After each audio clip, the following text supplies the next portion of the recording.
Interview with amazing authors. And today we get to interview Celosia Crane. I am waiting for her to come up.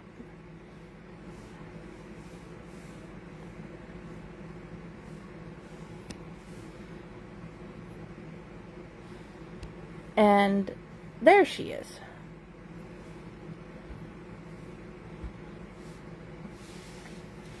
Okay.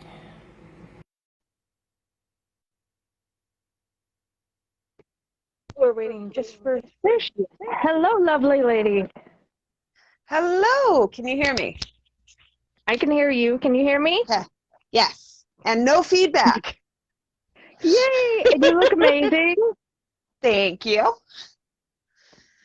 I wanted to, I got off work early today, ironically. Oh, So, wow. That rocks. And we've been kind of productive here. Got things went through and stuff. So, yay. And I'm so there happy to you be here go. with you. Okay. I suppose let's start with your bio and introduce you. Hello, everybody. This is Celosia Crane. She's an amazing author. I love her stories and books. She's a speculative. I cannot speak today. Please forgive me. Oh, that's been me all week. Don't feel bad. Okay, good. She is a speculative fiction writing, whiskey-loving lady with a passion for classic American muscle cars and a penchant for hair flowers, leather jackets, and lipsticks. Her outfits are always amazing. Check out her Instagram, guys. You'll love it. Her works include The Ranger and the Greenwitch in the Rogues and Wildfire, the drawing of poisons that's also in the Rogues and Beyond, Before and Beyond, book 2 of that set. Elysium in the Snow, that is in Winter Whimsy. Oh, I love that story. I can't wait till she continues in that universe. You'll love it. She has since gone to self-publish several contemporary romance novels that, for some odd reason, Hallmark has not figured out that they really need to jump on. Christmas in Crockett Cove Inn and Whiskey Punch, a twin flame fantasy, and Cardinals in the Snow that she has taken down to do something with. I'll ask about that later because I'm really curious because that was like the first one I read after Rogues and Wildfire, and I loved it. But Christmas in Crockett Cove Inn and Whiskey Punch, a Twin Flames fantasy, can be gotten in ebook form. They're on my Kindle. On Instagram, she's the Exotic Ant. She has Twitter. I will put the links in the chat, and of course, Lantern Audio Works. There's a bunch of stuff there. And her podcast of the children's stories. She is my hero. I'm just going to say that right now. There have been many days and nights where I'm just like, oh, thank God she's doing this podcast. So, yes. I'm just going to tell the world now that I have you up here that you are amazing and you have helped this tired mom out so much just for reading to us. So thank you. You're very welcome. Okay. Hello, lovely lady. What inspired you to start writing your stories? Oh, goodness. Well, my mother would tell you that I've been a storyteller since I was very, very little. But I really struggled for a long time with the actual form of writing. I could write a paragraph that was a single run-on sentence, but like there was just this big block. I was homeschooled actually for 7th grade and 8th grade. And during that time, my mom was working as a freelance journalist for the local paper and had an old Macintosh and during computer. That time, my mom was... Yes. And she had me sit down one day and write a report on it. And I have no idea anymore what that report was. But I went back and I sat down the very next day and wrote my first ever story, and it was 10 pages long. And it was probably atrocious because I had no idea with like grammar or punctuation, but that really opened up the sluice gate, for lack of a better term. And I've more or less been writing ever since. Um, Okay. my first novel, which I am currently very slowly, much more slowly than Inez and Todd would like, um, it came to me more or less. I was on a camping trip at a state park in Wisconsin, and Hmm. it's in the middle of all this glacial formations, and there was a really foggy, kind of rainy morning, and I was walking along the edge of the lake, and I would tell you that I like visually saw my main character walk out of the fog towards me. Like all of a sudden I had this story. And so that's where that one started. And I've sadly been working on it for probably close to 15 years at this point. It's gone through 2 different complete rewrites. And so now I'm Oh, just trying to edit it so that I can finally submit it and it can be done. Get it in Todd's hands so he can make it shine like a diamond. oh, I can't wait. No rush, but I'm definitely excited about that. Yay! So hopefully that'll be book 1 of a 5-book series. So I have the That will titles and rock. kind of the main characters for the other 4. This will be amazing. I can't wait. So, what authors have inspired you as you walk through life? Oof. Um, the ones that stick out to me the most, I would tell you Ella Montgomery, but not the Anne of Green Gables series. Pretty much everything else she did, but I am not an Anne fan. Um, Okay, uh, that's okay.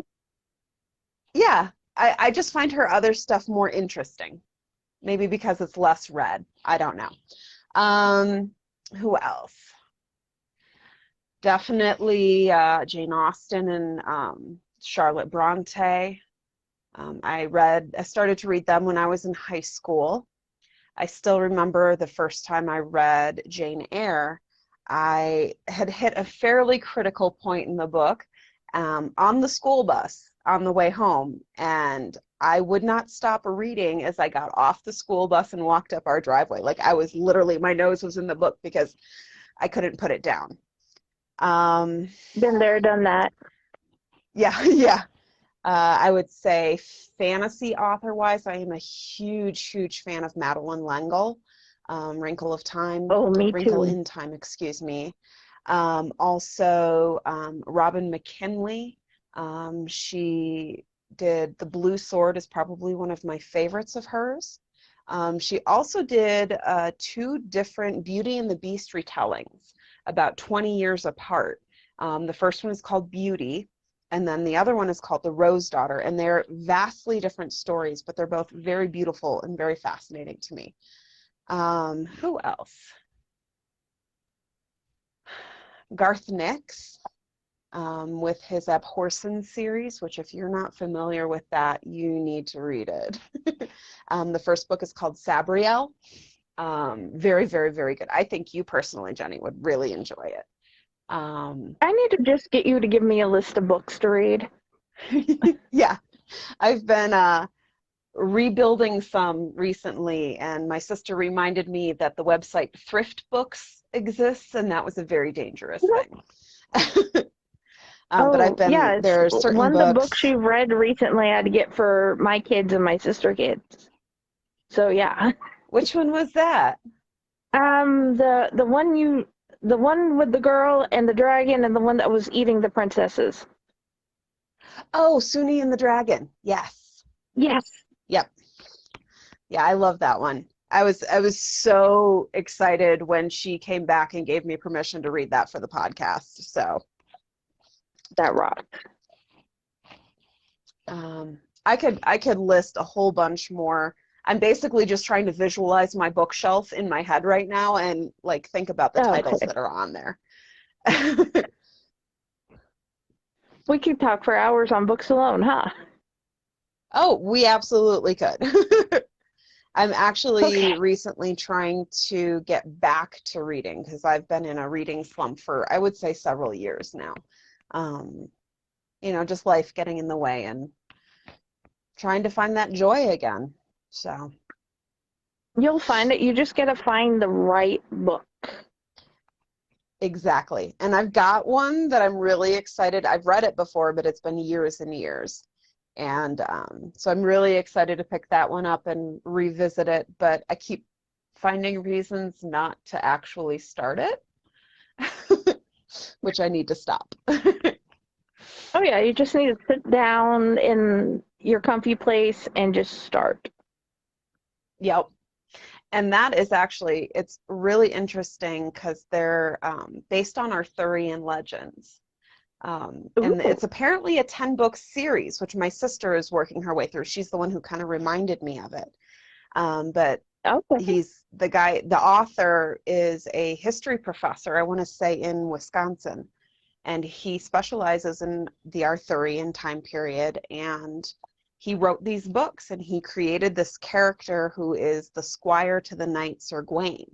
And it's kind of the Oh, adventures of some of the knights of the Round Table and also about him. And I don't remember what his name is off the top of my head right now. But it's a lot of fun. There's a lot of sass and snark and my will sisters you and I, our send me a favorite. message Mhm. of the first book? Yes, absolutely. Definitely can do Thank that.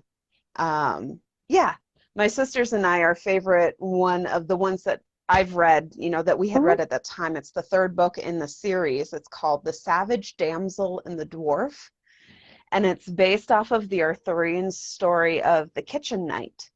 And it is just Oh, absolutely hilarious. The dwarf is just super, super sarcastic, and like there's just so much really fun, witty verbal banter between some of the characters. It's a really fun one to read. So I highly that would recommend rock. that series, especially if you like history. Oh, I love Or history. legend, I I've should been say. checking out Heldon Savor's Arthurian books, like The Okay, Lady That I'm Left the not Lake. super fam- Okay. Yeah, I mean that whole time period, if especially if you look into kind of the history of Arthurian legend and how it came about and like the different eras of it, it's really, really interesting. So There's so much. yeah, It's fun to there's check out. oh yeah, there is a YouTube channel that Nick and I really enjoy called Overly Sarcastic Productions. And they have two hosts. One does history, and then the other does more literature. And Red, who is the one who does literature, does a whole episode kind of talking about all of the different kind of authors that added to the Arthurian legends as we know them today. Okay, I shall have to definitely check that out and add a link to the page Yeah, so everybody else yeah, can they're find it fun. too. Yeah, I Okay, think that's what good on that question. what is your favorite thing about the outdoors? Mm. Um, how inspiring it can be, I think. Growing up when I was fairly young, before we moved when I was 8 from the Chicago suburbs to a farm in south central Wisconsin. Mhm. And when we were in the Chicago area, we were volunteering at an 1890s living history farm. And so, I would go and I'd play around this farm with some of the other, kids, because at that time there were a fair amount of kids around my age. Um, Mhm. but like just that experience, which is kind of the reason my dad bought the farm, and then playing around the farm. I actually taught outdoor education for a year when I was in a camping internship. Um, and so, I learned a lot. teaching different classes. We take the kids on nature walks. I've always been fascinated by birds. I particularly love birds of prey. In Mm-hmm. fact, earlier this week, I think on Monday, I was out for a walk. I work as a nanny, so I was out for a walk with my little girl, and she had fallen asleep in the stroller, which Mm-hmm. wasn't the best because she didn't sleep when she was supposed to that day, but she slept in the stroller in the morning and in the stroller in the afternoon. But there we saw well, I saw, because she was asleep, I saw a hawk out hunting. Mm-hmm. And me being me, I'm like, what kind of bird is it? You know, what's the species? And because I don't know all the birds here in the Colorado area yet, and I went on a hunt and I found it. I was very excited that I found the species of hawk that it was. But I'm That that is kind of cool. nerdy person. There's nothing wrong Yeah, with we that. go on, oh, absolutely not. We go on hikes with a friend of ours who is a geologist and a physicist. And so, like, when we're all together, Mhm. it's like he stops and points out the rock formations, and I point out the plants and the birds.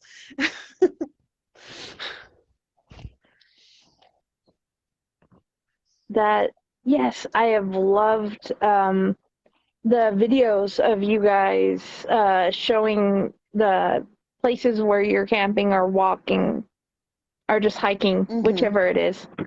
And the snow, that was beautiful because we get that like once in 20 years here in Texas. Right. Yeah.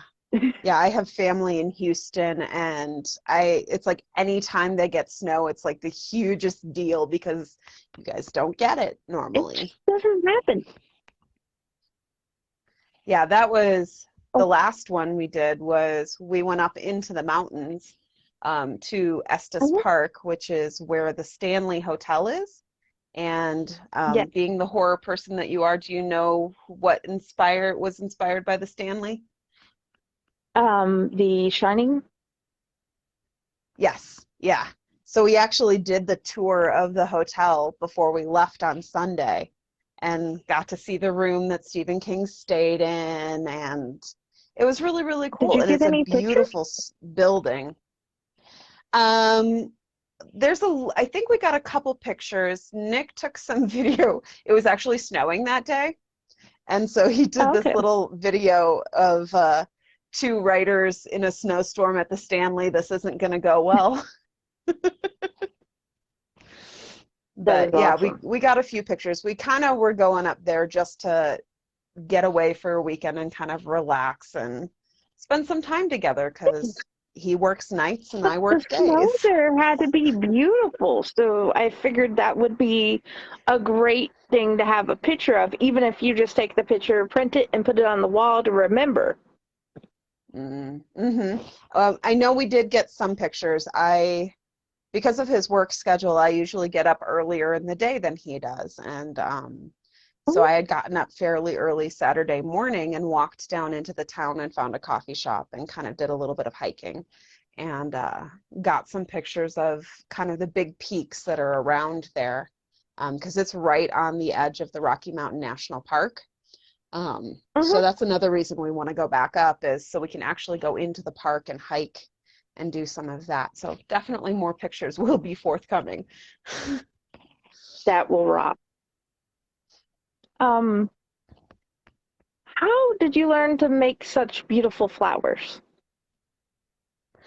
The paper flowers?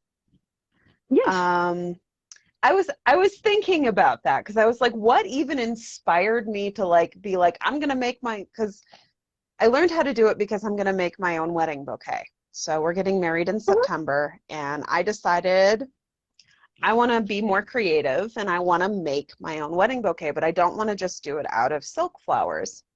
And so I actually Mhm. found a channel on YouTube. The lady's name is Leah Griffith. I will send you that as Mhm. well. And she has an entire line of crepe paper that she has worked together with one of the two remaining artistic class crepe paper factories. Uh, Mhm. excuse me.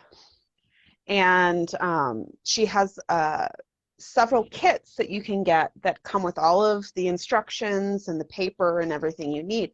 And so I started there. But there are several books that you can get now that have like really high quality, like artistic level artists who have put these books together.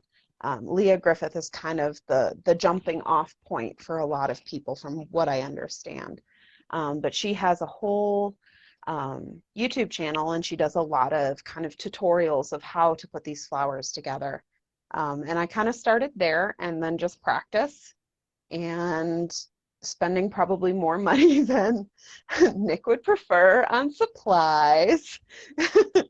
But yeah, it's been a lot of fun, and I'm really, really enjoying it. Josh would probably say the same thing about the fabric, but you know. Right? Yeah. I am almost to the point where I don't need to buy any more paper, I don't think. I hope not, but we'll find out. I will also, I'll share a couple pictures. Yeah, I'll share a couple pictures of some of the flowers I've made on the page after the interview so people can see. That would be great, because all the ones I've seen on Instagram have been gorgeous. Or was it Twitter? On one of the places you put it, and I know in the video. I'm not really active on Twitter, so I did a video on my channel on YouTube, which I don't hardly have anything up there. But and I do share pictures of them on YouTube Instagram. Channels. One has you doing makeup. Oh, it was, yeah, that was a while ago, and I did like 2 videos, and that was it. Yeah. That was before I understood anything about video editing or anything, which Nick has taught me a lot. Well, not a lot, but more than I knew. More than you knew before. I'm still trying to figure that out as I go. Oh my gosh, yeah, there's a lot. But yeah, it's been fun. There's never a lack of something to learn, which my ADHD brain really likes. Oh yeah, I love that too. Always trying to find new things. Mm-hmm. Which is, I think, what I like about the podcast. Yeah, you can explore all the countries and find wonderful stories I found. Okay, you have beautiful photos on your Instagram. Do each of the outfits, like the wigs and the costumes, do they all have their own persona? Sort of. I'm trying to think. I know I shared some from a photo shoot I did with a friend of mine who's a professional photographer, where I'm in the blue dress. And actually, that one has a really fun story behind it, because that is the ghost of Spider Lake. That sounds amazing. So at that time, I was working at a camp in northern Wisconsin that was on Spider Lake, and I actually lived at a house on the campgrounds. And during the school year, Mondays is like the day that nobody is at camp. So I pretty much had the place to myself, and I could just like wander around.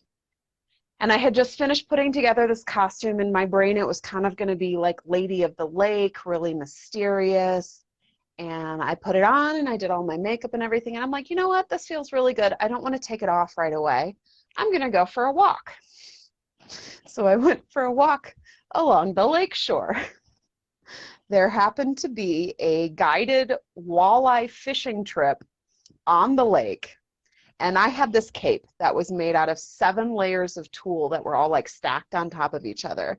Come to find out, the guide of this fishing trip worked with one of my coworkers' husbands in town at the local like outfitter shop. and he'd had a head cold and he was on like cold medicine, and all the other guys were drinking, and all of a sudden they see me on the lake shore, and it looks like I'm floating, and they said they couldn't see my face and they literally thought I was a ghost. And I find out about this like a week later when her husband was helping us out in the kitchen, and he's like, "What are you doing?" And the guy would refer to it occasionally, like he found out that it was me. I worked here at the camp, and he thought it was hilarious. And every once in a while, he'd ask Brian how the ghost was doing.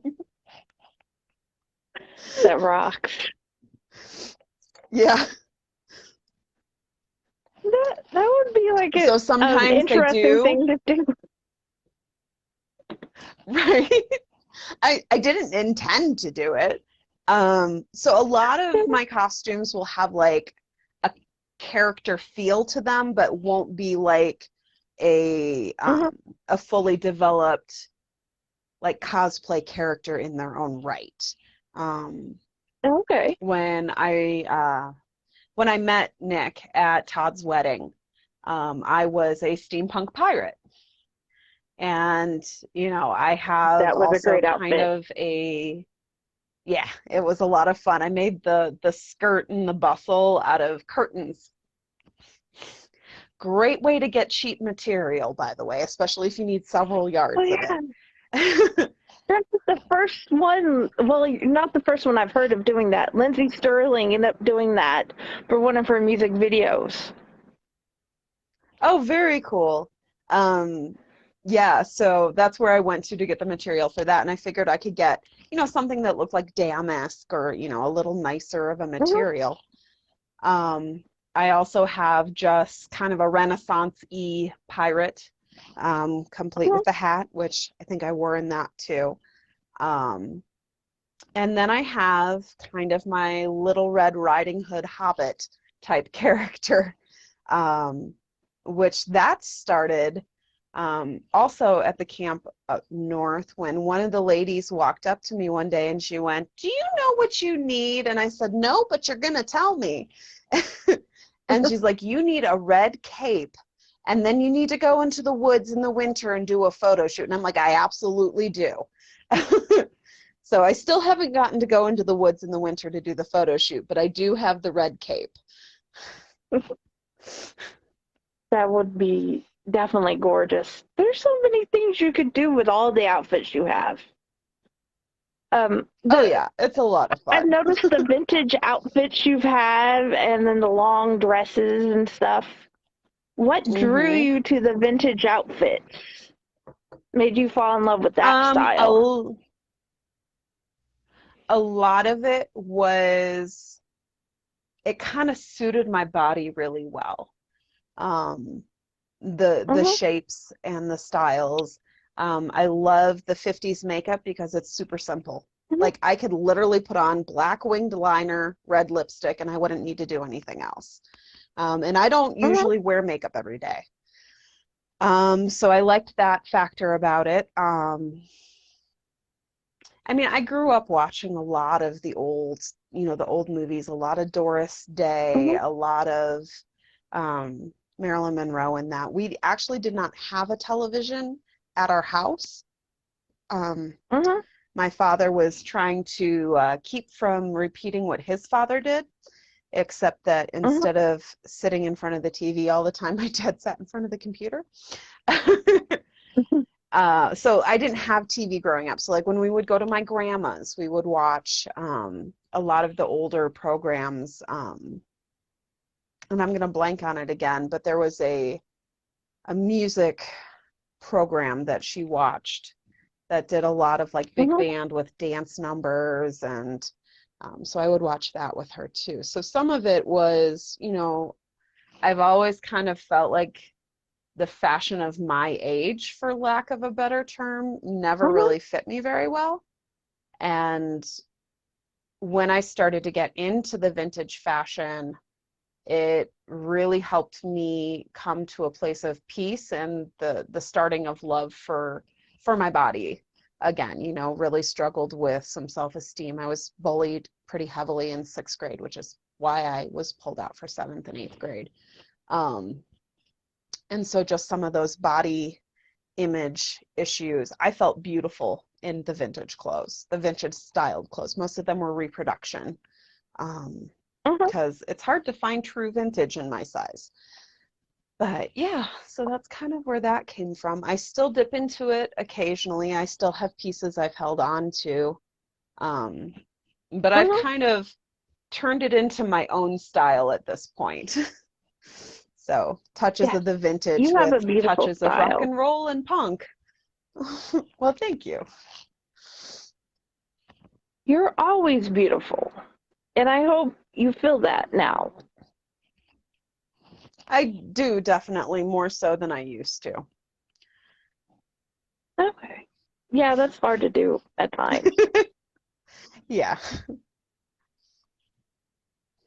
What I is feel your like the older favorite I've part gotten, of the the more I've gotten. Sorry.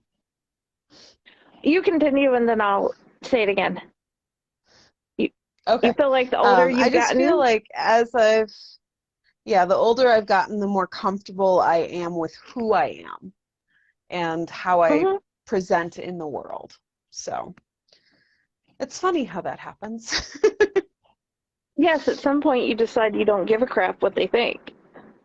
Yeah, pretty much. This makes me happy. I'm going to do it. Oh yeah, most definitely. What is your favorite part about all the magical worlds you create and all the magic you have put in them? That's a fun question. I enjoy, one of the reasons I was drawn to fantasy, I believe, is that I have that ability or the freedom to kind of put together whatever I want. The rules apply only as much as I create the rules for the world. So I find that very fascinating. As a folklorist, I love to pull bits and pieces of other cultures together. With my novel, Out of Ashes, I have this whole elemental-based magic system, and the main god in this world presents as a white Asian-style dragon. And I also have a green man type character who is a demigod, who is a fairly important character to my main character. So pulling all of that together, figuring out, okay, how does the magic work? The way I kind of have it is most people can control a single element or influence an element. My main character ends up having the ability to do two, and had most of her abilities suppressed for the majority of her life. So as we go through book 1, she's learning how to use her abilities through a tutor who came to her in an unlikely form. And, so that's a lot of fun. In the story Elysium in the Snow, my main character has these very, very vivid dreams where she's essentially in the underworld. So Hades and Persephone. So pulling kind of some of these lesser discussed, lesser well-known Greek myths, and kind of how do I combine them with Victorian society? Like, that's a fun, how is that going to work? How are the rigid kind of class structures of the Victorian society going to play into, the elements of the chthonic mythology that I am bringing into this world? So, it's just kind of fun to take and mix everything together, shake it up in a cocktail shaker and see what you got. I love the fact that I had to do a lot of research in order to enjoy your story more. in the Elysium in the Snow. Because I read it, and I'm like, I Mm-hmm. don't understand half this stuff. And then I went back through, and I looked it up, and then it made more sense. And Yeah. it is a I mean, beautiful that whole story. series, yeah, that whole series is going to have a lot of Greek mythology kind of mixed in, which is a lot of fun for me because, you know, it's an excuse to pursue one of my pet subjects. I look forward to that one. I can't wait for that one most. Well, most likely it's going to come in the form of a podcast That's and fine. not as a written thing. So that's one of the many podcasts I'm going to have coming. I look forward to that. It's going to be something I can do while I play with Dante or do dishes or whatever. And that's always a wonderful Yeah. thing. Multitask. Um, Yes. Oh my goodness. okay. In these worlds, which character would you choose to hang out with, and what would you guys do? Out of all the Okay. ones you've created or have not put down on paper, which character do you choose? Or in audio? Yeah. I'm thinking through. Um, so in my first original fiction podcast, which is hopefully coming this August, there is a character that um, their name is Trout, and they are a grizzly bear. And the main character of that story is a first generation Italian American who works for the Pinkerton Agency. And she is sent out here to Colorado because there are these weird things happening in the mines, and you know, the Pinkerton Mm-hmm. Agency has been hired by the mine owners to try and figure out, you know, what's going on because they're losing profit. So a lot of that story is going to be a lot of fun. It actually came to me out of a dream, in which a girl and her pet bear were ghost hunting in like an abandoned Wild West town. Like that was the dream. And I was like, I need to turn this into something. Oh yeah, So I'm I'm working on full that on one. board. Anything with ghosts. Well, Oh, and I'm excited too because I'm also going to play into a lot of mining superstition. Because let me tell mhm. you, Welsh miners are probably the most superstitious people in the world. And I think I'm going to play a little bit into Terry Pratchett's hand and play into anthropomorphic personification. So, where if you believe in something enough, it becomes real. Mhm. That should be interesting. But what would you guys do for fun for the day? We'd probably go play in a creek. um, yeah, I don't know. Like, that was my first thought was it would be fun to hang out with a somewhat sentient grizzly bear and just do something. I don't know. Go play in the creek, Other catch than fish. that, right? Yeah, just you know, be kids again, kind of. Um, who else would I want to hang out with? Ah, I don't want to give too much away about Out of Ashes, but there's a character in there who would be a lot of fun to hang out with. Actually, any of the Mhm. members of the Phoenix Guard. Um, so in that world, their country is ruled by a queen. The king has passed away, Mhm. and she has a all-female bodyguard unit that protects her. Mhm. And so the idea for the main characters for this book is I'm going to follow four of them, and Mhm. kind of what happens to them. And so pretty much any of those ladies, because they've been kicking butt and taking names, and they could teach me a lot. but also just kind of with it being more of a medieval type society, and then you have Mm-hmm. this like group of powerful female warriors. That's kind of a fun dichotomy. So we'd probably hang out at the barracks, and they could maybe teach me to throw knives, or some basic sword maneuvers or something. That would rock. Yeah, right. Um, I want Leary to teach me to throw knives. She's crazy. that I can't wait. Okay. I have noticed that you have taken down Cardinals of Snow when I went to go buy the books for my sister. And Yes. you had talked about rewriting it in one of the podcasts. What spurred the idea to go back and rewrite it into what you're doing? So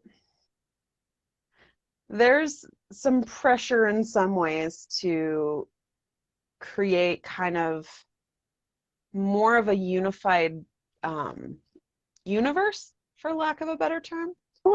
So I have another story series that will be a podcast eventually, called the Forgotten Lore. I had to think about the name of it for a second, in which it's an alternate universe set in modern day where the Fae live alongside humans. So fairies, wizards, sorcerers, witches, and their magic is real. So I have this whole series. I've started the first book. It's called The Witch's Kitchen. And so my thought was to take Cardinals in the Snow and rework it slightly. I would keep, the core of the story there, but enhance some of the elements so that it would kind of fit into that universe. Okay. So that's kind of the idea there. I kind of want to see if I can do it more than anything else. Because I could, Okay. Especially with Cardinals, they have a lot of kind of the connection with, loved ones who have passed on coming to visit. There's kind of a magical connection with that bird already. And it would be kind of fun to hear what Max is thinking. For those of you who have not read the book, Max is her corgi, and kind of dive into that a little bit more. Okay. I'm definitely curious, because you took like my favorite romance story and then you're going to take it and do something else with it. So I'm very curious and I want to see what you're doing with it, because whenever somebody asks for a recommendation, that is probably one of the first two I give. That and James Black by Sky Turner. Most likely what I will end up doing is putting Cardinals in the Snow back up as it is, and then changing the title slightly for this new, more magical version of the story.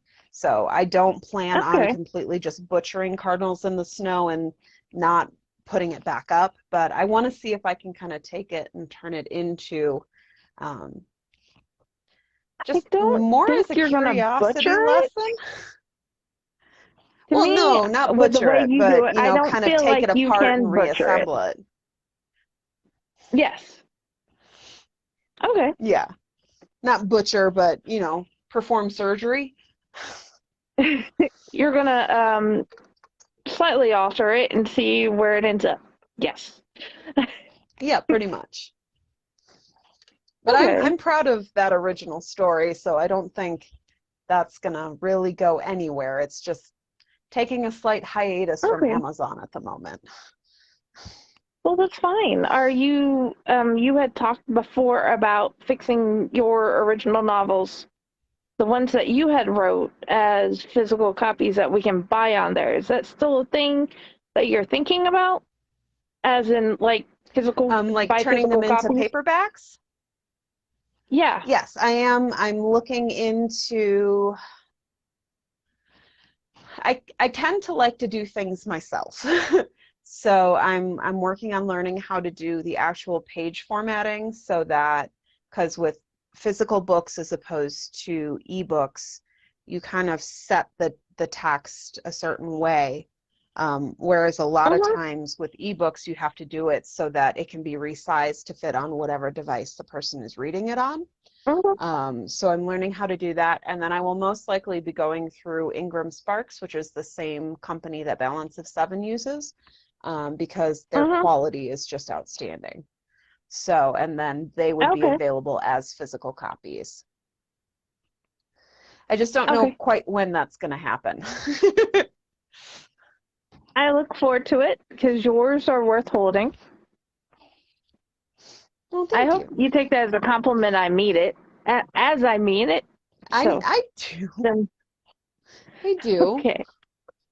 I'm a physical book Um. person too. In fact, I'm a hardcover book person, so I've been actually upgrading some of my favorite paperbacks to hardcover lately. Thank you, thrift books. There we go. I had a hair that Yes. was like right inside the collar of my shirt.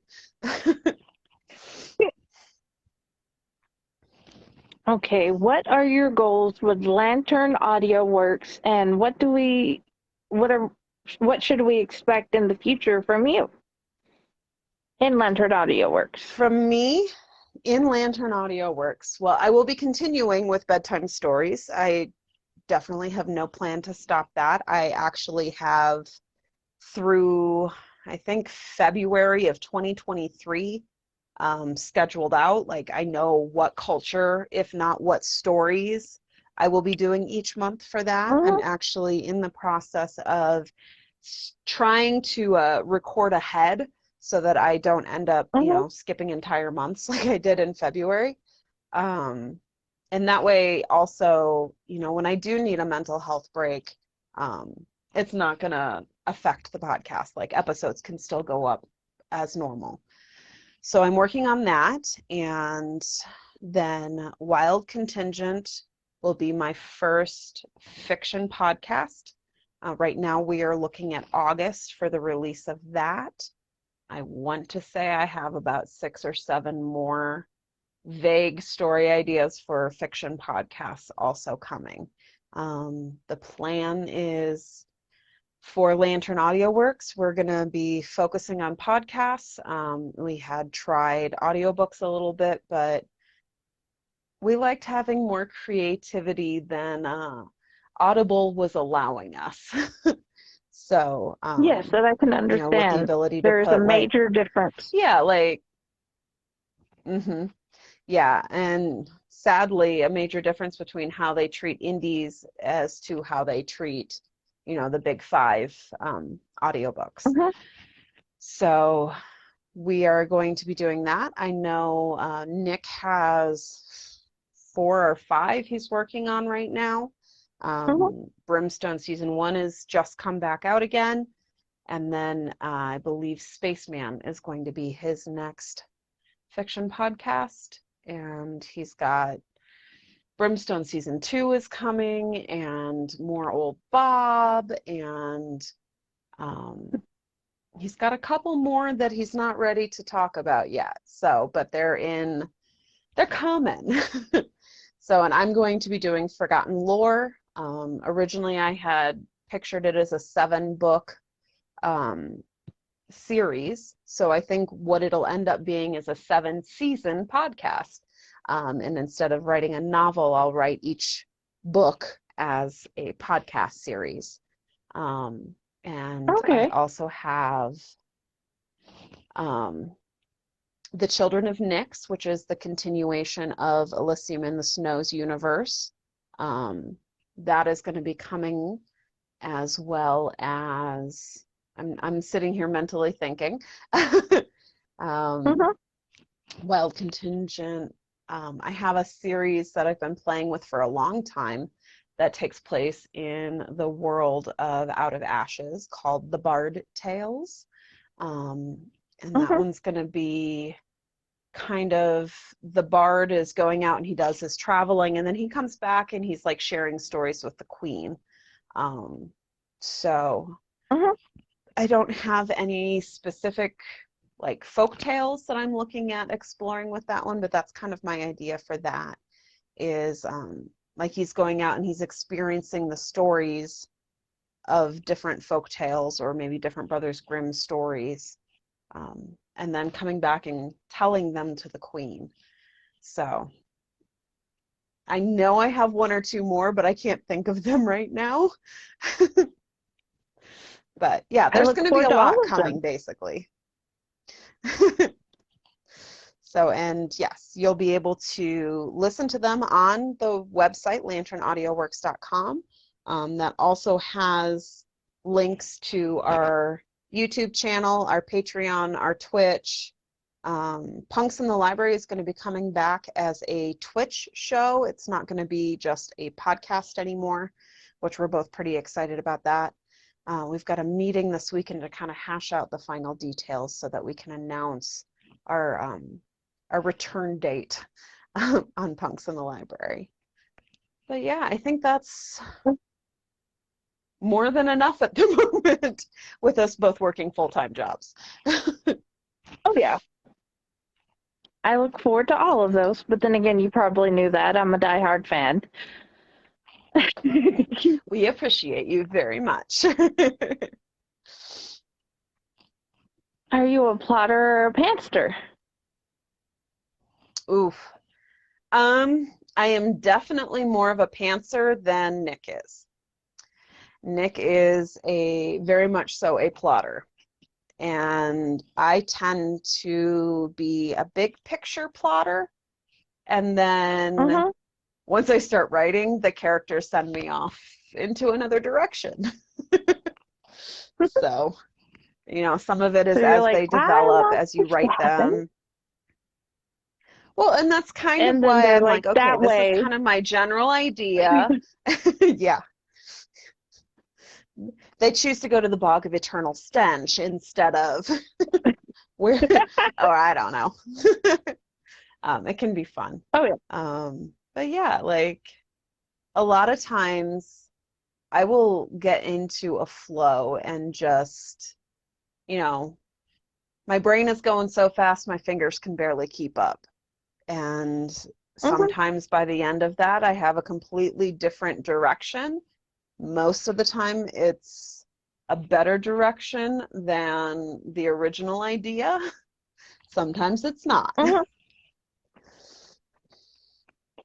Only one way to find out. Just walk on the path or run on the path and see what happens. Exactly. Yeah. Like when I wrote Hound of Hecate, that literally was Nick going, I want you to sit down and write a story. You have an idea, sit down, write it. And I wrote that entire short story in probably about 4 hours. Did very little editing to it before I read it live for the first time and put it up on the podcast.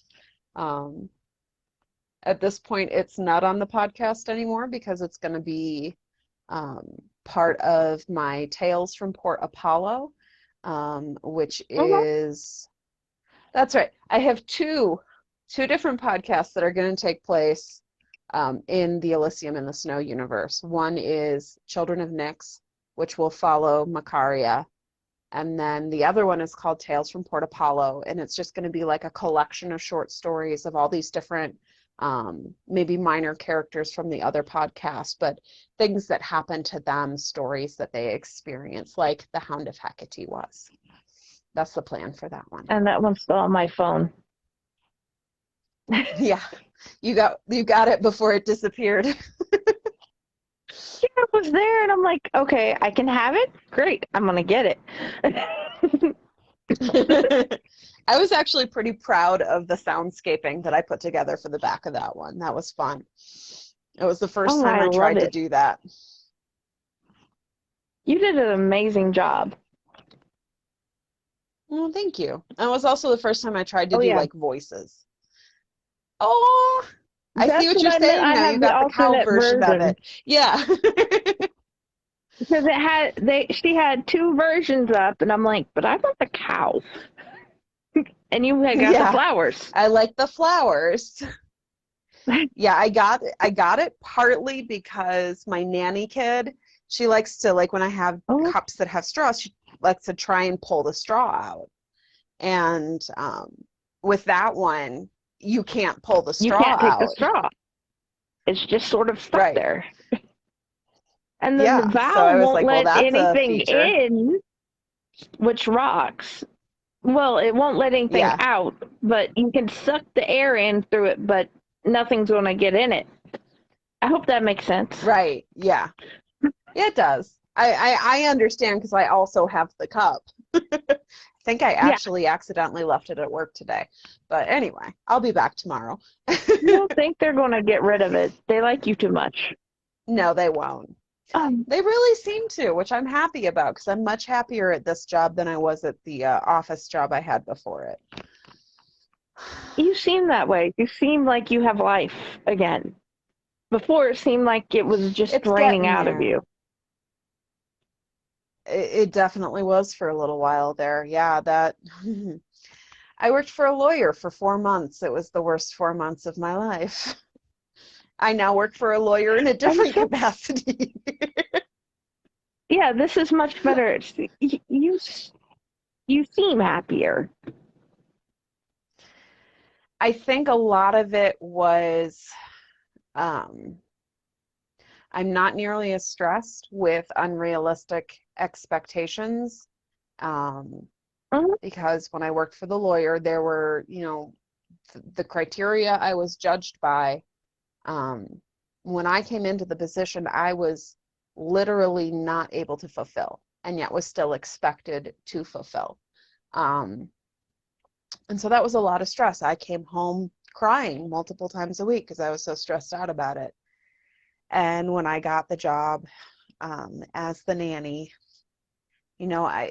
you're able to breathe a little easier. And mhm, in some respects, Nick getting a job where he worked nights, because before that, we were more or less living out of each other's pocket, and mhm. I was not getting any alone time. So now I've kind of had that buffer, and that also just the ability to rest. And we're Mhm. not under a financial strain at the moment. We're actually right on the brink of buying a car. And, That four, is five, awesome. 6 months ago, it would not have been possible. So, there's just Mhm. been a lot of stressors that have been lifted, and I've had the time that I needed to rest. And I'm very hopeful that soon I'll be able to sit down and start writing again, because I'm still struggling with that a little bit. But that's where bedtime stories has been kind of saving me. So, You'll get different there. I know cultures, you different will. ideas. I know. I'm not worried about it. It's just kind of frustrating that I'm not there yet. Excuse me. That I can understand. Yeah. You, it will be So, amazing. Do you get all well, your thank you. inspiration from dreams? No, usually I don't remember my dreams, or if I do, like, I'll wake up and remember them, and then within a few hours I can't remember them, like, out of my head. But the majority of my dreams that I do remember are like I'm watching a story play out. Like, I'm not personally Mhm. involved in the dream. It's like I'm watching a movie in my head. So Oh, I get wow. some pretty crazy dreams sometimes. Yeah. And I don't know if that's That, the ADHD side of my brain or what, but it's always kind of been that way. where do you get your inspiration then? Or do you know? Um, Lots of places. A lot of times my inspiration can be very visual. Um, Sometimes when I'm looking for a character or something to spark an idea, I go to Pinterest, and I'll look up Mhm, like fantasy aesthetic or fantasy character inspiration, and I'll just scroll until, an image mhm. catches my eye. And so a lot of times I do that, and then I start, well, okay, who is this character? What is their story? Um, and stuff like that. I think my story that was in Dragons Within, Rebirth, Mhm. um, kind of came from the thought of exploring where my God character, how these magical gifts come into that world. Um, Mhm. and that that was in guarding her own. And so, well, what would a God do to protect their own, more or less? Um, so, and I eventually have a story of how that spread. Um, yeah, I want to tell a lot more stories in that world because I kind of have four main countries that are all kind of Mhm. connected, that are all inspired from different cultures in our world. And there could be a lot of spin-offs. In fact, I Oh yeah, have like loosely planned a companion series, so with four books in it. whereas my thought went was how well not went, but my what I was imagining is how the children grew up with hmm their dad's family and how they learned about themselves and their gifts. hmm Right, exactly. Um, so I think the next story out was going to be 1 to 2 generations removed from those children, and kind of Mhm. how, it spread to the different nations, since they're four elements, four children, kind of four countries, Mhm. um, and the Mhm. connection that they have with this the dragon Ashutosh, is what I named her. She So goes that's by how you Ash in pronounce the it, story. Oshikosh? Okay. I think that's how I pronounce it. I don't even remember what Yes, culture and it's from that's the anymore. important way of how to pronounce it, is how you meant it to be pronounced. Right. But there's also that thing where if it's pronounced wrong, it's usually because they read it and have never heard it before. So, Yes, that's the fun thing about fantasy names, right? oh yeah, it's like Sioned is actually pronounced Sinead, Sinead Yeah. something. I can't pronounce it right. Sinead. That sounds better. Sinead, like Sinead Yes, O'Connor. Sinead. Yeah, and it, like, when you look at the word, like the Irish It's spelling, you're like, how? How? that word, but yeah, it Yeah. it's one of those that make Um, no sense. oh yeah. No, Nick and I watch a YouTube channel called the Try Channel, in which it's a Hmm. lot of Irish comedians, and they literally try different things. But they have a bunch of people that have traditionally Irish names, and so some of them you Hmm. look at it and you're like, and that name is pronounced Edine, huh? And you're Hmm. like, I don't know how you got that one. Exactly. Jody had asked, "What is your driving force behind your unique take on folklore?" I think it's just like I've loved folklore since I was a little kid. The fairy tale, Hmm. folk tale section of the library was the one I went to first. Um, Hmm. One of my earliest favorite stories that I recall was the more historically accurate retelling of Pocahontas, of her Hmm. life with after she married a different John, not John Smith, Hmm. and went to England, and Yeah. that side of things. I would jokingly blame my mother for a lot of that. She read to us a lot when we were kids. Um, C.S. Lewis's The Chronicle of Narnia. Um, I remember before we moved to Wisconsin, so I was younger than 8. Um, and we lived in a split level, and so my brother's door was 90 degrees from my door. And she would sit in that little corner in between the doors and read out loud at night. She knew Mhm. I was awake and listening. And so I remember her reading Oliver Twist. I remember her reading Shipwrecked to my brothers, but also, she knew I was listening. Um, Mhm. we She would never start one of the Chronicle of Narnia books except on the weekends because we wouldn't let her finish until she finished the book. You know, Mhm. um, and then maybe some of it is not having the television really pushed me to read a lot as a child. Um, but yeah, I would say a lot of it is just I've always been fascinated by stories of different cultures. Um, I've always, especially for me personally, Eastern European folklore is just so crazy and so fascinating. And like, I'm really excited that I get to explore some Ukrainian tales this month. Um, Mhm. and I have We are plans too. to go to Czechoslovakia. I was originally going to be doing Czechoslovakia this month, but felt that with everything that's been going on in the world, that Ukraine deserved to have a little bit of its culture put on display.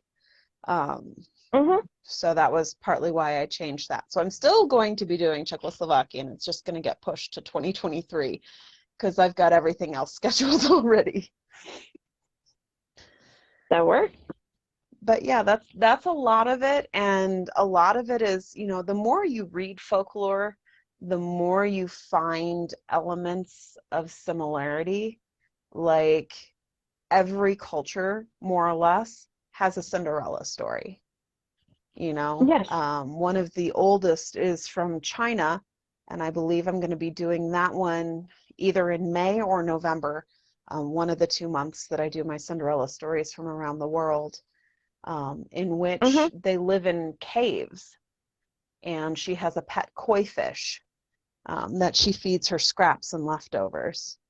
Um, so I find it fascinating, especially with um, story elements like that. There's actually a database where people have gone through and researched and found all these different kind of types of stories, like the Mhm. forgot or the lost heir and things like that. And I'm just now starting to explore that a bit, which has been a lot of fun. But yeah, I just like stories. I don't know. That works. I love stories, and so does Yeah, she. yeah. So it's the fascination of these are the stories that these people told at this time.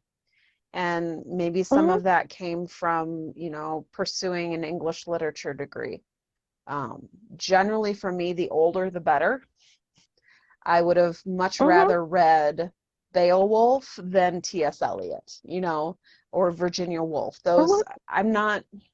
I don't like them as much. There's not nearly as much fascination and mystery and mythology, for lack of a better term, Mhm. to them. Or even we read the Canterbury Tales in Middle Yes. English. That was fun. Oh yeah. So, it's just, and when I did quite a few classes where we were reading, the Greek myths and discussing, the different ritual and why. Because in the Greek world, the gods were the unpredictable force. And so you appease the gods to Mhm. try and live as uncrazy a life as possible. Because, everything could be blamed on Zeus not keeping it in his pants or. I never understood why Hera always punished the women and never her husband. I don't know. It Me makes either. no She couldn't sense. she couldn't actually she couldn't kill the children actually because they are demigods and the gods Mhm. can't kill other gods. So that was interesting, but she went after the victims instead of the perpetrator. I don't understand it, but Yeah, oh but well. the whole Methuselah thing was still a mean thing to do. Right? Anyway, we're gonna get off topic again. I don't know where the topic is. The topic's all over because I just went through your Instagram and I've been listening. I'm like, what would be good to find out? I finally get to ask her all the questions. What should I ask that's not too personal? You know? Yeah, Because I I don't want gotcha. to seem like overly excited. That's not my business, but I'm going to ask anyway. So, coffee or tea? Ooh, that is a good question because I was a solid tea only person for years. Didn't start Mm-hmm, drinking coffee till maybe 10 years ago. Um, mm-hmm. Now I do both. I am a big fan of a good cup of English breakfast or Irish breakfast with a dash of cream and a little bit of honey or sugar. One of my Mm-hmm. favorite teas right now is one called Sweet and Spicy, and it's a cinnamon and sweet orange, which is very Okay. warming, and especially if you've got a little bit of a sore throat or a little bit of congestion, it Mm-hmm. just feels really good. I like that one partly because I can get it in a black caffeinated or a decaffeinated. So, depending on if I want to Oh, have a cup of it at night or in the morning, they offer both. okay. But I also like my coffee. Um, I am a French vanilla creamer girl. So even the few times I go to Starbucks, because that is still a luxury, I will most likely get Mm-hmm. a vanilla latte just because that's what I like. So, and I Okay, don't like nothing things wrong with that. overly sweet. Now, Do you have a favorite coffee you like? um, a medium to light roast, but beyond that, not really. Okay. We have a really cool little company that has a coffee shop in Denver. They refurbished the um, the train station. So our Union Mm-hmm. Station, where all of the commuter trains and Amtrak also comes out of there. Um, they redid the inside. It is absolutely beautiful, and it has all these cute little boutiques and shops, and then there's a restaurant there as well. And there is a coffee shop there called Pig Train. And we had to ask Mm-hmm. what exactly is a pig train because we'd never heard the term. Mm-hmm. And that is when they like stack two cars on top of each other. And so Mm-hmm. we have a coffee company called Pig Train Coffee. And we've gotten their coffee before and it's really good, but it's definitely like special occasion coffee still because it's all small Mm-hmm. batch and but yeah, more or less I just like a light to medium roast. I'm not a dark roast girl. I have to be a little careful because the acidity of the coffee can give me indigestion. So, Yes. Okay. That is awesome. I like Seven Blossoms tea. That would be a recommendation. ooh, you'll It's have got to a message me the minty, name of it so that I flowery remember. taste. It is really nice. Okay. Okay. I know Nick keeps telling us how he likes your cooking. Do you have a favorite recipe you like to make? Ooh, um, not really. I like making soups, but when I make Mm-hmm. soups, more often than not, I don't use a recipe. I have like my ingredients that I want to put in it. So like a traditional chicken noodle maybe. So I know, okay, onion, carrot, celery, chicken, and we like to put egg noodles in it. But beyond that, I don't measure stuff. I just keep adding things until it tastes right. Um, a Okay. previous nanny job, I also provided meals like 2 times a week for dinner for them. And I Mm-hmm. think sometimes the mom got a little frustrated because I would make something, it would be really good, and I'd be like, I don't know what I did. I just put stuff together in here. So they could never recreate it. Okay. But I have a chicken piccata recipe that I enjoy a lot. Hmm. You take a chicken breast and kind of cut it in half thickness wise, and then Hmm. pound it out real thin and bread it and Hmm. fry it, and then you make a white wine sauce for it and serve it with Hmm. it's got some garlic and stuff in it too, and serve it with noodles. And that is super tasty. I haven't made that one in a while. I tend to like things that are a little more international, maybe would be a good word, than what Nick likes. Yeah. So I tend to do a lot of dishes now that are more classic, I would say Northern European, than what I would like to do sometimes. So having one of my good friends just moved to Denver, and having her here has been a lot of fun because she's mostly vegan but eats fish. And so, Yeah. I can do recipes with her that Nick wouldn't ever eat. So like Yeah. I did a stuffed acorn squash with wild rice and craisins and Mm. mushrooms, and it was so good.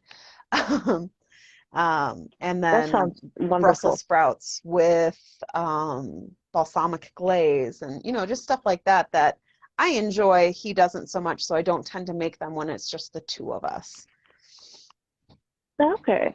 Definitely sounds yummy. Definitely want to try making the piccata. Yeah, I'll see if I can't find the recipe that I use. Um, some of my knowledge came from one of my other good friends. Her husband used to work at an Italian restaurant. And so they stayed Okay. with me when they were in town for her baby brother's wedding, and he kind of taught me Hmm. how he makes his, and so that was helpful. That rocks. That would be awesome, and Josh and Martha would appreciate it. Me Yeah. making something new with chicken. hmm Yes, we eat a lot of chicken here as well. I will say, ever since Nick got a sous vide, are you familiar with sous vide Hmm. cooking? Yes. Okay, so we will get like a big pack of chicken, and then we'll season the chicken breasts differently, and then vacuum Hmm. seal them and sous vide them, and then throw them in the freezer. You just pull one out at a time, because usually we Hmm. split one like decent sized chicken breast between the two of us, and that's plenty of meat for us. And it's already cooked. I just Oh. have to like let it thaw and then maybe pan sear it quickly, um, Hmm. to heat it back up again. So we like our sous vide a lot. It's lovely. I cooked steaks in Quick, it for when easy. we went up to Estes Park. Ooh. Not quick. I When mean, we it makes did it our when you turkey go breast back in it. and get it warm up and everything. Right, It'll make yes, yeah. other That dinners part of quick it and is quick easy and easy, afterward. yes. Yeah. You have to do some prep ahead of time, but then once you do, once it's cooked, it definitely does, speed things up. But yeah, we did our turkey breast in it for Thanksgiving, and I want to say the Hmm. cook time was between 7 and 8 hours. But it goes, Oh a yeah, steady, slow temperature, and it's the most tender and flavorful turkey I've ever eaten. So, and it's a breast, so it's white meat. And I tend to be a dark meat sounds person, awesome. so. We'll definitely have to try one. I've been on the fence for a while. Mhm.